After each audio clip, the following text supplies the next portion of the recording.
Hi, I'm Eric Siegel with ericstrains.com and welcome to episode 6 of my video train blog series.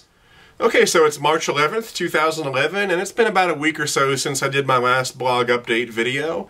As far as layout updates go, not a whole lot of progress. I haven't done a whole lot of major stuff in the last week or so. I've done some more hard shell work, some more rock scenery, planted a few trees, and I've even done a little bit of electrical work, but nothing major that I can really show you right now. I'll show you all that progress in the next layout update video, which will be in a few weeks. I am in the process of filming that video. It's a major layout update video that'll include a complete tour of the layout, so be on the lookout for that. Now, I do have something cool that's coming up in the next week or so. As you may or may not know, I'm a member of a local train club called the North Atlanta O-Gauge Railroad Club. And one of the nice things about being a member is that you get to benefit from all the knowledge and experience of the other club members. And so to that effect, in the next week or so, one of the other members is going to be helping me build a real camera car for my layout. Up until now, my camera car has basically just been a digital camera that I strapped onto a flat car and put on the front of the train, so it really wasn't very versatile and it was very limited. And for a while I've wanted a real camera car that had a wireless camera that was self-powered from track power and that broadcast to a remote receiver where I could then take the signal and put it to a TV screen or put it to a recording device or something like that. So it's going to be nice to finally have a real camera car. Now what we're going to do is we're going to build the camera car into this MTH corrugated auto carrier. Now I chose this car for two reasons. First of all, if you pop off the top, it's got a lot of space inside, so all of the camera electronics are going to go inside. And then the other reason I chose it is because it's an excess height car, so it rides above all of the other cars on the train. So what I'm going to do is drill a hole right up here, and the camera lens will pop out of that hole. And so that way you'll get this nice above the train view, sort of like a brakeman's view. So it should be nice, and it'll be self-powered. I'm going to put some power pickup rollers on these trucks so it'll feed off track power and it'll be completely independent. And then it'll broadcast to a receiver, and then I'll take that signal and then put it wherever I want it to. So it should be real fun. Now, a lot of you have asked if I would make a video showing how to make a camera car. Well, the reason I haven't yet is because I've never made one. And so that's why I'm having my friend help me make one, because he's really good with electronics. Now, because it's his work and he's the one helping me, I don't know if I'm comfortable making a video showing how to do what he's showing me how to do. But I will talk to him, and if he's okay with me making a video showing you what I did, then maybe I'll reconsider. But right now, I don't have any plans to make a video on how to make the camera car. But when it is complete, I will show it to you. I'll make a blog video and I'll show you what the camera car looks like, and then we'll run it around the layout and have some nice views of the train.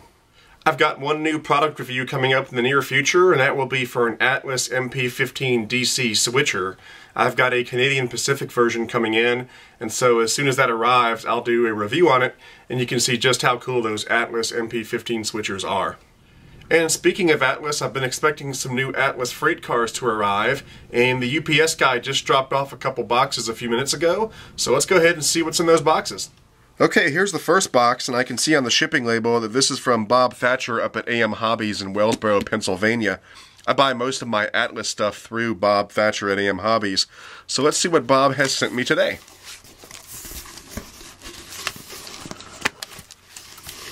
Oh yeah, we got some big Atlas freight cars here. Oh yeah, these are the newest rendition of Atlas's incredibly detailed Trinity hoppers. In this case, this is the Union Pacific variety. I did order all 4 road numbers, and so the other 3 boxes in here are the other 3 road numbers. Now, this is not the first time Atlas has put out the Trinity hopper. They first rolled out their version of the Trinity hopper a couple years ago, but I liked them so much that I ordered some more. So I'm willing to bet that the second box is the 4 new road numbers for the BNSF Trinity hoppers. So let's check out that second box.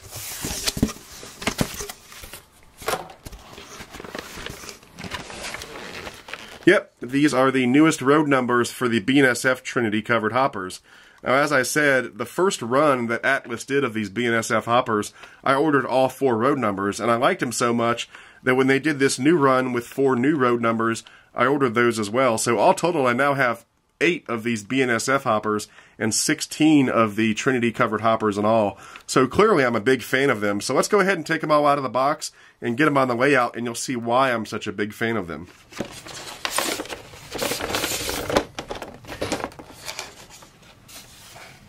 Atlas packs their freight cars and engines really well, and their freight cars are fairly delicate, so it's always best to be really careful and patient when removing the car from the packaging. I have snapped off a grab iron or a brake wheel here and there in the past because I was too hasty, so I've learned with experience to just take it easy and go slowly, and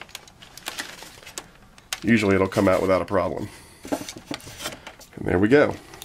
Okay, here's one of the UP Trinity covered hoppers out of the box and on the rails, and as you can see, these have a ton of detailing on them.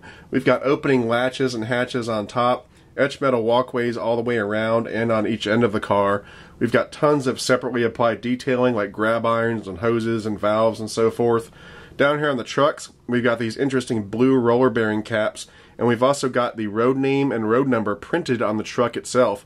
When was the last time you saw a detail like that on an MTH or Lionel freight car? They just don't do stuff like that. And that's one of the cool things about Atlas. They tailor each freight car to suit the specific road name.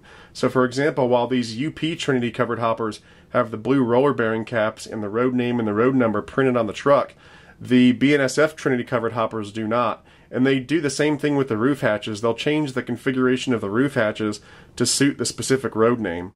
And they do the same thing with their engines. I'm going to end up owning 3 Atlas MP15 DC switchers. I've already got a UP version and a Conrail version, and I will soon have a Canadian Pacific version, and all 3 of those have subtle differences depending on the road name. So that's what makes Atlas so awesome in my mind, and that's why I ended up having 16 of these Trinity covered hoppers.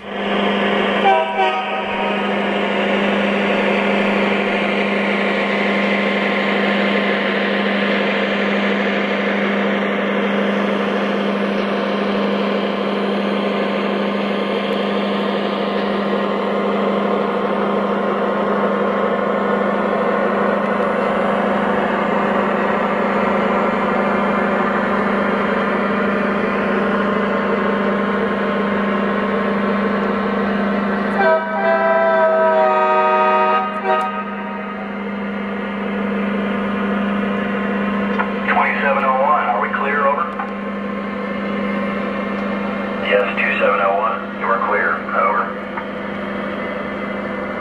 2701 is clear. Thanks, tower. Out.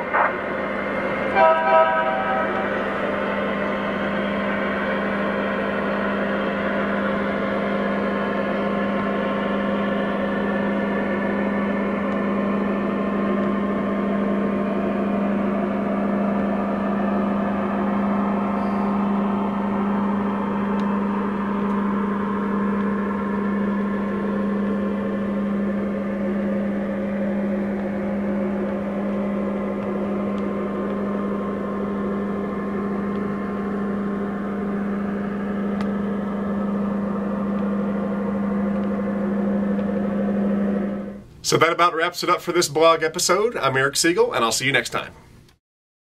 I do have a new product review coming up in the near future, and that'll be for the Atlas MPV, yeah, the Atlas MPV.